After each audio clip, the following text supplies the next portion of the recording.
Please stand and we'll say the Pledge of Allegiance, if you're able.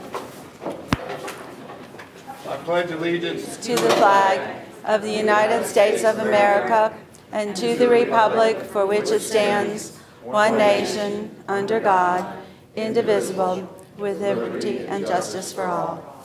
And if you'd remain standing for a moment of silent meditation as we think of those who serve our country both in elected capacities and others, our firemen, our service personnel, our people who are in law enforcement.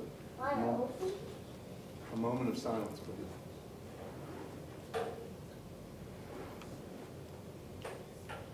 Thank you.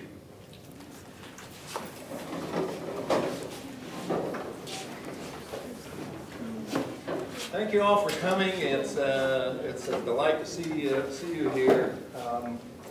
My name is George, and I am the former chair of the Charleston County Democratic Party, and I'm Carol Tempel's husband.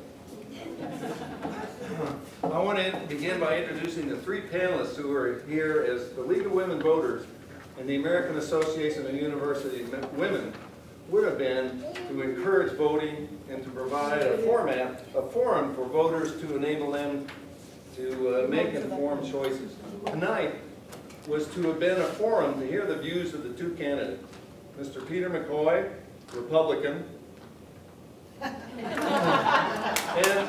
Dr. Carol Tempel. Dr. Tempel is a petition candidate. Mr. McCoy has declined to participate in a setting sponsored by advocacy groups like the League and the AAUW. It should be emphasized, as noted above, that these organizations are nonpartisan and strive to provide voter information and encourage their participation in the electoral process. Mr. McCoy was also chagrined to find that the meeting was being held at this particular facility, a facility that was selected by the League because it was convenient to the people of 115, District 115, Kiowa and Seabrook, James Island and Folly Beach. We decided to continue on our own since the sponsors could not participate in a forum with only one candidate. We passed out cards for your questions and comments, and want to begin with introductory comments by Carol that will take approximately 20 minutes, followed by questions presented by the panel. Those cards, when you're done, I'll circulate around the room and pick them up. They're not 3 by 5. What size are they? 4 by 6. 4 by 6. All right. So questions will be about 20 minutes, and then you'll also find on the tables these yellow sheets. These yellow sheets, Carol wants to lead, but Carol wants to listen. And she wants to listen to what the focus of the voters is. She wants to hear what your concerns are that she can begin to address when she is elected and goes to Columbia. Let me now begin by introducing the panel. I'll collect the cards. The panel will then get these cards. They'll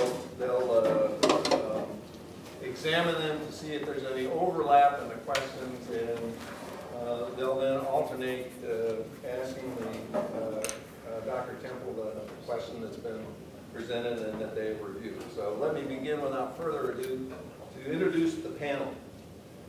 Reverend Suzanne Chavis, graduate of Rice Business College, holds a master's degree from the International School of Religion.